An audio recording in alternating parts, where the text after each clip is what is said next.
तो बच्चों अर्थशास्त्र के परीक्षा में आने योग्य महत्वपूर्ण प्रश्नों की जो सीरीज़ कर रहे हैं, उसमें आज हम लोग लॉन्ग आंसर टाइप के क्वेश्चन को समझने की कोशिश करेंगे। तो हमारा जो आज का पहला प्रश्न है, वास्तविक अर्थशास्त्र एवं आदर्श अर्थशास्त्र में अंतर स्पष्ट कीजिए। अगर इस टाइप से प्रश्न आता है तो वास्तविक अर्थशास्त्र का तात्पर्य है कि जो हमारे वास्तविक अर्थशास्त्र से संबंधित अर्थात आर्थिक समस्याओं से संबंधित अर्थशास्त्र को वास्तविक अर्थशास्त्र कहते हैं। आदर्श अर्थशास्त्र के अंतर्गत जो हमारे आर्थिक समस्या है उसका हल किस प्रकार से करेंगे, इसको क्या कहा जाता है, आदर्श अर्थशास्त्र कहा जाता है। वास्तविक अर्थशास्त्र तथ्यों पर आधारित होता है और आदर्श अर्थशास्त्र व्यक्तिगत सुझावों से संबंधित होता है। वास्तविक अर्थशास्त्र में कोई मूल्य विश्लेषण नहीं होता और आदर्श अर्थशास्त्र में मूल्य विश्लेषण होता है। उदाहरण के रूप में हम इसको समझ सकते हैं कि इसमें वास्तविक क्रियाओं का विश्लेषण किया जाता है और आदर्श अर्थशास्त्र में आदर्श मापदंड स्थापित करने की कोशिश की जाती है, आदर्श मापदंड स्थापित करने का प्रयास किया जाता है। जैसे कि वास्तविक अर्थशास्त्र में उदाहरण के रूप में लेंगे कि हमारी महंगाई दिन ब दिन बढ़ रही है, हमारे भारत की जनसंख्या दिन ब दिन बढ़ रही है, ये हम बोलेंगे वास्तविक अर्थशास्त्र के अंतर्गत बोलेंगे।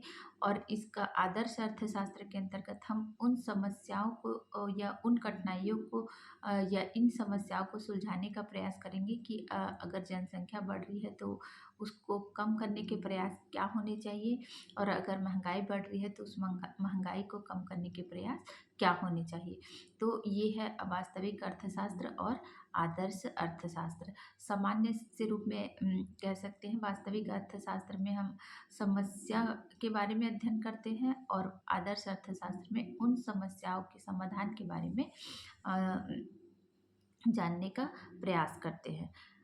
उसके बाद हम लोग नेक्स्ट प्रश्न लेते हैं कि अवसर लागत से क्या तात्पर्य है। तो अवसर लागत का तात्पर्य है कि किसी भी व्यक्ति के पास बहुत सारे अवसर होते हैं, तो उन अवसरों के बीच हमको क्या करना रहता है, चयन करना पड़ता है। और जिसका हम चयन करेंगे और जिसका त्याग करेंगे, एक का त्याग करेंगे तो उस अवसर का त्याग के फलस्वरूप जो हमको लाभ प्राप्त होता है उसी को अवसर लागत कहते हैं। इसको इस प्रकार से समझ सकते हैं कि एक ट्रक ड्राइवर है, वो ट्रक भी अच्छा चला लेता है और कार भी अच्छा चला लेता है और वो दोनों कार्य साथ साथ कर सकता है। लेकिन अगर वह ट्रक चलाता है तो उसको कार चलाने की अपेक्षा अधिक सैलरी मिलेगी, तो वह अपने अधिक सैलरी के कारण कार चलाने की इच्छा का त्याग कर देता है और ट्रक चलाने के अवसर का चयन करता है, जिसके स्वरूप उसको अपने साधन लागत पर अधिक बचत प्राप्त होती है, लाभ प्राप्त होता है। तो इसी को क्या कहा जाता है, अवसर लागत कहा जाता है। इसको दूसरे एग्जाम्पल के रूप में समझेंगे कि मान लो एक M.Com किया हुआ स्टूडेंट है, उसके पास दो अवसर है, या तो वो शिक्षक बन सकता है या फिर अर्थशास्त्री बन सकता है। शिक्षक बनेगा तो उसको 60,000 तक की सैलरी मिलेगी, अगर वह अर्थशास्त्री बनता है तो वो उसको कम से कम 1 लाख तक की सैलरी मिलेगी। तो वह जो उसको 60,000 का अवसर है उसको त्याग करेगा और 1 लाख का चयन करेगा। तो यही जो उसने त्याग किया है, तो उस त्याग के फलस्वरूप वो जिस अवसर को प्राप्त किया है, तो उसके फलस्वरूप उसको जो लाभ प्राप्त हो रहा है उसी को हम क्या कहेंगे, अवसर लागत कहेंगे। ठीक है। उसके बाद तीसरा प्रश्न लेते हैं, राजस्व व्यय एवं पूंजीगत व्यय में क्या अंतर है। तो राजस्व व्यय है कि जो हमारे सामान्य व्यय होते हैं, जो हमारे सामान्य व्यय होते हैं जिसकी फ्रीक्वेंसी या आवृत्ति अधिक होती है, मतलब ऐसे व्यय जो हम बार बार करते हैं उसको क्या कहा जाता है, राजस्व व्यय कहा जाता है। पूंजीगत व्यय आप लोगों को अकाउंट में भी पढ़ा चुकी हूँ, बिजनेस स्टडी में भी पढ़ाई हूँ, और इसमें भी अर्थशास्त्र में पूंजी से संबंधित है कि जो पूंजीगत वस्तुओं पर जो व्यय करते हैं उसको क्या कहा जाता है, पूंजीगत व्यय कहा जाता है। राजस्व व्यय के अंतर्गत जैसे नागरिक आपूर्ति, प्रतिरक्षा, प्रशासन, लोक स्वास्थ्य एवं कल्याणकारी योजनाओं में जो हम व्यय करते हैं उसको राजस्व व्यय कहते हैं। लेकिन अगर हम बड़े-बड़े भवन निर्माण, बांध निर्माण, सड़क निर्माण, मशीनरी पर जो हम व्यय करेंगे उसको क्या कहेंगे? पूंजीगत व्यय कहेंगे। और जो हमारे राजस्व व्यय है वो गैर विकासात्मक होते हैं, मतलब इसका विकास कार्य से संबंधित नहीं होता। पूंजीगत व्यय क्या है? जो हमको भविष्य में लंबे समय तक हमको क्या करता है? लाभ प्राप्त करता है, लाभ पहुँचाता है। इसी का कारण पूंजीगत व्यय है वो उसका प्रवृत्ति कैसे होती है? विकासात्मक होती है। जो हमारे राजस्व व्यय है वो अल्पकालीन होते हैं और जो पूंजीगत व्यय होते हैं वो दीर्घकालीन होते हैं। ठीक है, इसके बाद नेक्स्ट प्रश्न है जो लॉन्ग आंसर टाइप में आने की संभावना है और अधिकतर आता ही है। ये बिजनेस स्टडी में भी आ सकता है और आपके अर्थशास्त्र में भी पूछा जा सकता है कि बैंकों का महत्व। तो बैंकों का महत्व है, इसको उसको क्लास में कई बार बहुत अच्छे से बता चुकी हूँ और इसको डील करने की ज़रूरत नहीं है, लेकिन मैं आपको पॉइंट्स के रूप में ही बता रही हूँ कि बैंकों का महत्व है क्या है, इससे हमारी बचतों को क्या मिलता है? प्रोत्साहन मिलता है। क्या मिलता है? हमारी बचतों को प्रोत्साहन मिलता है। दूसरा है कि बचतों का उत्पादन कार्य में प्रयोग किया जाता है। जो हमारे पास अतिरिक्त बचत होगी उसको हम किस रूप में प्रयोग करेंगे? उत्पादन कार्य में प्रयोग करेंगे। मुद्रा एवं पूंजी हस्तांतरण। बैंक हमारी जो मुद्रा का हस्तांतरण और पूंजी का हस्तांतरण को बैंकों के माध्यम से ही करते हैं, तो उस कार्य को क्या कर देता है? सरल कर देता है। उसके बाद हमारी जो संपत्ति को सुरक्षित रहता है। हमारे जो बचत है या हमारी जो संपत्ति है या बहुमूल्य वस्तुओं की क्या करती है? बैंक सुरक्षा करती है। उसके बाद है मुद्रा प्रणाली में लोच, अर्थात मौद्रिक प्रबंध भी का कार्य भी किसके माध्यम से किया जाता है? बैंकों के माध्यम से किया जाता है। और बैंकिंग आदतों को प्रोत्साहन, अर्थात अगर किसी देश में अधिक बैंक है तो ये मान लेना चाहिए कि उस देश का विकास भी बहुत अच्छी तरह से होगा, क्योंकि वहाँ पे जो सोर्स ऑफ फंडिंग अच्छी होगी और वित्त के स्रोत अच्छे से हमको आसानी से उपलब्ध हो जाएंगी, जिसके कारण जो हमारी बैंकिंग आदतों का बढ़ावा, अर्थात बैंक में लोगों का बैंक से संबंध बढ़ेंगे और जिससे क्या होगा? देश की आर्थिक क्रियाएं और मजबूत होगी और देश का आर्थिक विकास होगा। उसके बाद हम नेक्स्ट प्रश्न इसमें लेते हैं, पूरक वस्तुएं। पूरक वस्तुएं किसे कहते हैं? तो ये पूरक वस्तुएं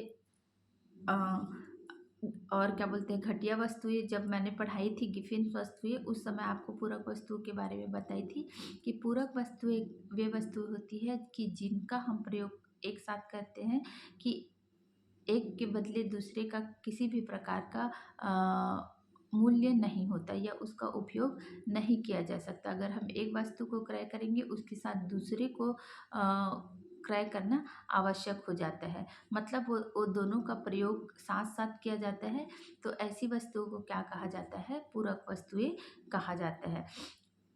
उदाहरण के लिए अगर मान लो हमने डबल रोटी खरीदी, तो डबल रोटी को खाने के लिए उसमें लगाने के लिए हमको मक्खन की आवश्यकता होगी। अगर मान लो हमने गैस का चूल्हा ले लिया तो चूल्हे को क्या करेंगे? बिना सिलेंडर के, तो गैस और सिलेंडर दोनों को हम क्या करते हैं? साथ साथ उपयोग करते हैं।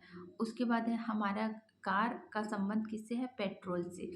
तो कार अगर हमारे पास है तो उसके लिए हमको पेट्रोल को लेना आवश्यक हो जाएगा, है ना?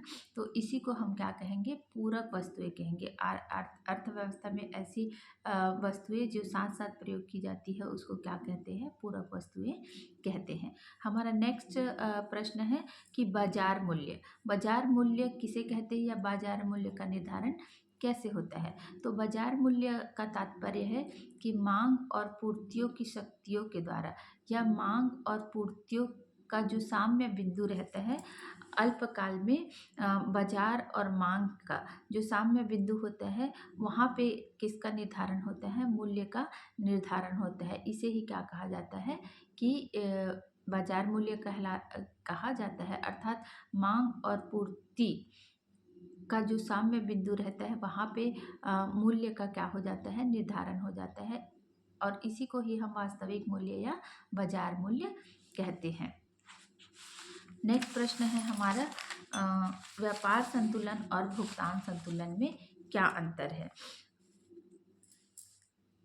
तो व्यापार संतुलन के अंतर्गत आयात निर्यात की जाने वाली दृश्य मदों को शामिल किया जाता है। व्यापार संतुलन, व्यापार का मतलब ही है हमारा जो हम आयात और निर्यात करते हैं। तो व्यापार संतुलन में आयात और निर्यात की जाने वाली दृश्य मदों को शामिल किया जाता है।